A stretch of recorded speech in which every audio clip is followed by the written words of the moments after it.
మన టీవీ ప్రస్తుతం మనతో పాటు ఉన్నారు సీనియర్ ఫిజియోథెరపిస్ట్ అలాగే masters in Cairo practice doctor Bharat గారు. హలో అండి భరత్ గారు, నమస్తే. నమస్తే. డిస్క్ బల్జ్ గురించి మాట్లాడుకుందాం. జనరల్ గా కామన్ ప్రాబ్లం అయిపోయింది ఇది, కొంచెం ఏజ్ వాళ్ళలో అయితే ఎక్కువగా చూస్తున్నాం. అవునండి. సో ఫస్ట్ ఎందుకు డిస్క్ బల్జ్ అనేది అవుతుందో తెలుసుకుందాం.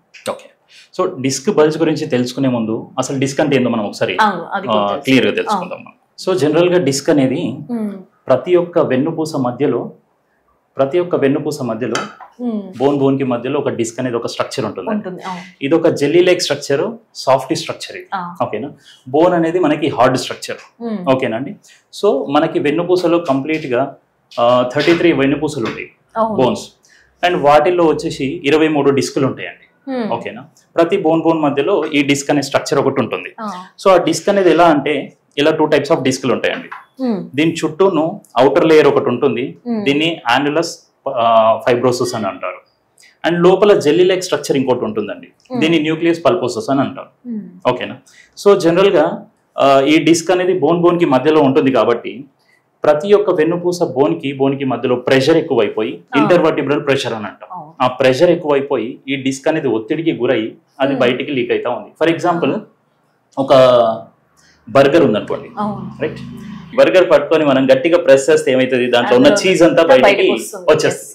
సేమ్ లైక్ మన వెన్నుపూసలో డిస్క్ కూడా అలాగే అండి. ఆ బోన్ కి మధ్యలో ప్రెషర్ ఎక్కువగా ఇదై ఆ డిస్క్ అనేది బయటికి లీక్ అవుతా ఉంటుందండి. సో జనరల్ గా దీన్ని మనము డిస్క్ బల్జ్ అంటాం. ఈ బయటికి జారే ప్రొసీజర్ ని, బయటికి జారే పద్ధతిని మనం డిస్క్ బల్జ్ అని అంటాం. జనరల్ గా ఇది ఎందుకు చూస్తామంటారు, ఎందుకు చూస్తున్నాం ఈ ప్రాబ్లం పర్టికులర్ గా ఈ ప్రాబ్లం ఈ రోజుల్లో అయితే అండి జనరల్ గా లైఫ్ స్టైల్ చేంజెస్ వల్ల జరుగుతూ ఉన్నాయండి. లైక్ ఎట్లా అని అంటే మనము ప్రాపర్ పోస్చర్స్ మెయింటైన్ చేయకపోవడం, పూర్ పోస్చర్స్ అన్ని మెయింటైన్ చేయడం కానీ, లైక్ హెవీ స్ట్రెస్ ఏమైనా తీసుకోవడం కానీ, వర్క్ లోడ్, ఫిజికల్ స్ట్రెస్ వల్ల వస్తుంది, మెంటల్ స్ట్రెస్ వల్ల కూడా వస్తుంది. వర్క్ లోడ్ ఎక్కువగా ఉండడం వల్ల కానీ, ఓకేనండి. అండ్ ఒబేస్ ఉండడం వల్ల కానీ, హెవీ వెయిట్స్ ఏమైనా కింద నుంచి లిఫ్ట్ చేయడం వల్ల కానీ, లేదు కంటిన్యూస్ గా జర్నీస్, డ్రైవింగ్ ఏమైనా ఫ్రీక్వెంట్ డ్రైవింగ్ జర్నీస్ ఏమైనా ఉండడం వల్ల కానీ ఇలాంటివి మెయిన్ గా జరుగుతూ ఉంటాయి. అండ్ ఇంకోటి ఇంజురీ కేసెస్, లైక్ ఎప్పుడైనా యాక్సిడెంట్స్ కానీ అట్లాంటివి ఏమైనా జరిగినప్పుడు. అండ్ ఇంకోటి ఏంటి అని అంటే ప్రెగ్నెంట్ లేడీస్ లో కూడా జనరల్ గా ఈ డిస్క్ బల్జెస్ అనేవి జరుగుతూ ఉంటాయి. అండ్ ప్రజెంట్ ఉన్న లైఫ్ స్టైల్లో అయితే ఎక్కువగా మొబైల్ మెయిన్ రీజన్ అండి. ఈ మొబైల్ పట్టుకొని మనం ఇంత కిందికి బెండ్ చేసేసి తలని కిందికి పెట్టుకొని దాన్ని గంటల తరబడి మనం చూస్తూ ఉంటాం. సో దానివల్ల ఏమైతుంది అని అంటే మన హెడ్ వెయిట్ అంతా వెన్నుపూసల మీద పడి, మెడ వెన్నుపూసల మీద పడి ఆ డిస్క్లన్నీ మెల్లిమెల్లిగా బయటికి లీక్ అవడానికి ఛాన్సెస్ ఉంటాయి. అంటే డిస్క్ బల్జ్ ఏజ్ కి సంబంధించి ఏది ఉండదండి? అలా ఏం ఉండదండి. డిస్క్ బల్జ్ కి ఏజ్ కి సంబంధం లేదు. నేను జనరల్ గా డిస్క్ బల్జ్ అంటే మన మమ్మీలు ఎక్కువగా వర్క్ చేస్తారు కదా, సో వాళ్ళకే డిస్క్ బల్జ్ అవుతుందేమో అనుకుంటున్నాను. అట్లా ఏం లేదండి. ఒకప్పుడు మా ప్రాక్టీస్ లో ఇనిషియల్ గా ప్రాక్టీస్ మొదలు పెట్టినప్పుడు మేము కూడా అలాంటి వాళ్ళనే ఎక్కువ కేసెస్ చూసేది. లైక్ అబౌవ్ 40, 35, 40, 50 అబౌవ్ వాళ్ళలో మాత్రమే మేము ఈ కేసెస్ చూసేది. బట్ ప్రజెంట్ సిచ్యువేషన్ ఎలా ఉంది అని అంటే మా దగ్గరకు వస్తారు 18-19 ఇయర్స్ పిల్లలు కూడా వస్తూ ఉంటారు. రీసెంట్ గా మా దగ్గరకు వచ్చిన ఒక చిన్న పిల్ల అరౌండ్ 6th క్లాస్ ఏమో చదువుతా ఉంది.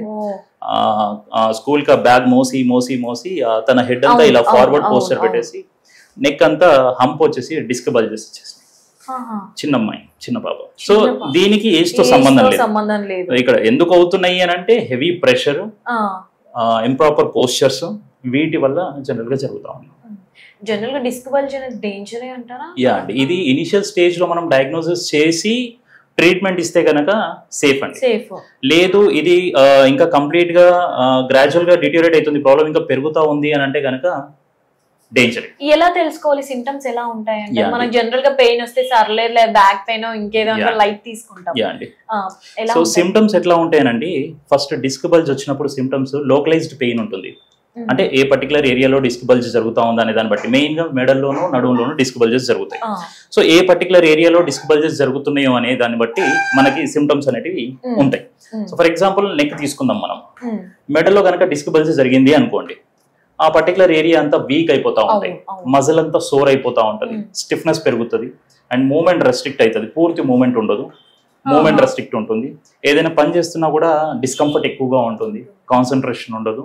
అండ్ ఇవి మెయిన్ సిమ్టమ్స్ అండి జనరల్ గా. జనరల్ గా 2 వీలర్ 4 వీలర్స్ వాళ్ళకు కూడా ఇది ఉండే ఛాన్స్ ఉంది. యా అండి ఉంటుంది. ఫ్రీక్వెంట్ గా 2-వీలర్ 4-వీలర్ డ్రైవ్ చేస్తా ఉన్నారు, more than 30 kilometres 50 kilometres regular గా తిరుగుతున్నారు అని అంటే కంపల్సరీ ఉంటుంది. అయితే మన దగ్గర ఎలా ఉంటది ట్రీట్మెంట్? ఫిజియోథెరపీయా దీనికి కైరోనా అంటే? ఇక్కడ మేము కంప్లైంట్ ని బట్టి ట్రీట్మెంట్ ప్లాన్ చేస్తామండి.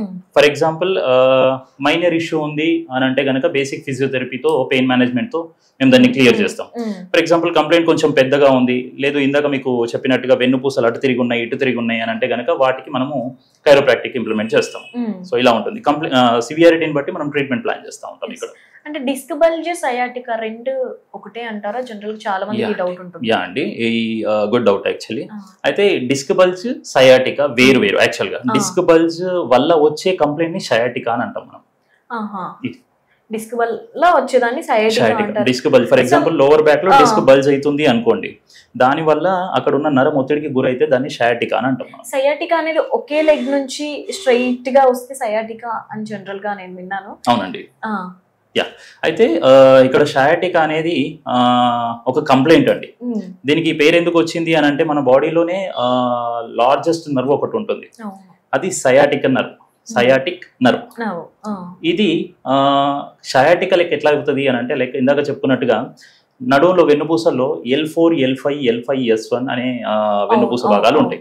అయితే ఈ సయాటికా నరం అనేది L4, L5, L5, S1, S1, S2, S2, S3 అని ఇట్లా ఒక 5 ప్లేస్ లో నుంచి ఇది డివైడ్ అయిపోయి ఒక బల్కీ ఆఫ్ మజిల్ లాగా మనకి ఈ తుంటి భాగం నుంచి వెళ్ళి కిందకి బ్యాక్ ఆఫ్ థై నుంచి కింది వరకు డిస్ట్రిబ్యూట్ అయి ఉంటుంది ఇది. అయితే ఈ L4, L5 లో కానీ L5, S1 లో కానీ ఎప్పుడైనా డిస్క్ బయటికి బల్జ్ అయిపోయి అది లీక్ అయ్యి అక్కడున్న సయాటిక్ నర్వ్ మీద ప్రెషర్ ని క్రియేట్ చేస్తే, దీన్ని గనక నొక్కితే అప్పుడు దాని వల్ల డెవలప్ అయ్యే సిమ్టమ్స్ ని మనం సయాటికా అని అంటాం. సో ఫస్ట్ ఇది ఉన్నప్పుడే చూసేసుకోవాలి. యా అండి, డిస్క్ బల్జ్ ఉన్నప్పుడే మనం కేర్ తీసుకొని ప్రాపర్ ట్రీట్మెంట్ తీసుకుంటే అది అక్కడికే క్లియర్ అయిపోతుంది. సయాటికా వరకు పోదు. సో ఫస్ట్ ఈ సింటమ్స్ చూసుకోవాలి. థ్యాంక్ యూ అండి. అయితే జనరల్ గా మన దగ్గర మన రేణిస్ హాస్పిటల్లో ఏమేమి సర్వీసెస్ ఉంటాయి? జనరల్ గా మన దగ్గర వచ్చేసి మెయిన్ గా ఈ డిస్క్ ఇష్యూస్ కి మన దగ్గర ఎలక్ట్రోథెరపీ ఉంటుంది, దాంట్లో లంబార్ ట్రాక్షన్ అని చెప్పేసి, టెన్స్ థెరపీ, IFT థెరపీ అని చెప్పి